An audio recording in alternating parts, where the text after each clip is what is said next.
नमस्कार, मी नाना आहिरे. आवाज in news Marathi चॅनलमध्ये आपलं सर्वांचं स्वागत करतो. बघूया आजची ठळक बातमी. मड उपजिल्हा रुग्णालयात उष्माघात कक्ष सुरू. कक्षात वातानुकूलित यंत्रणा. वाढत्या तापमानामुळे आरोग्य विभाग अलर्ट मोडवर. नाशिक जिल्ह्यात उष्णतेची तीव्रता वाढत असून उष्माघाताच्या रुग्णसंख्येत वाढ होण्याची शक्यता आहे.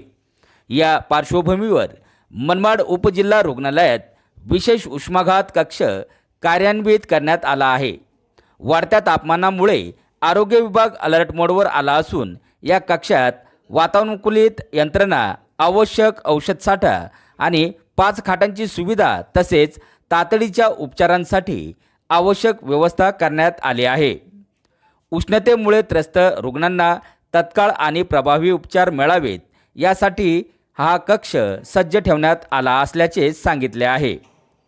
आवाज इन न्यूज मराठी, मनमाड, नाशिक. सध्या उष्णतेचे प्रमाण खूप वाढत आहे.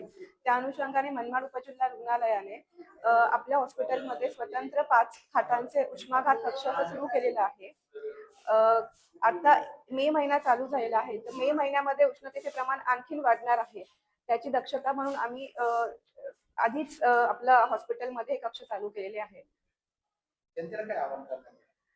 मी जनतेला हे सांगू इच्छिते की सध्या ऊन इतकं जास्त आहे बाहेर, तर दुपारच्या काळामध्ये स्पेशली 12 ते 4 या काळामध्ये कोणी बाहेर पडू नका विनाकारण. जर खूपच आवश्यकता असेल तर बाहेर पडा. जर बाहेर पडणार असाल तर मग अंगावर सुती कपडे घाला, डोक्यावर टोपी, स्कार्फ याचा वापर करा आणि शक्य तितकं जास्तीत जास्त थंड पेय किंवा पाणी यांचा वापर, पाण्याचं सेवन कंटिन्यू चालू राहू द्या.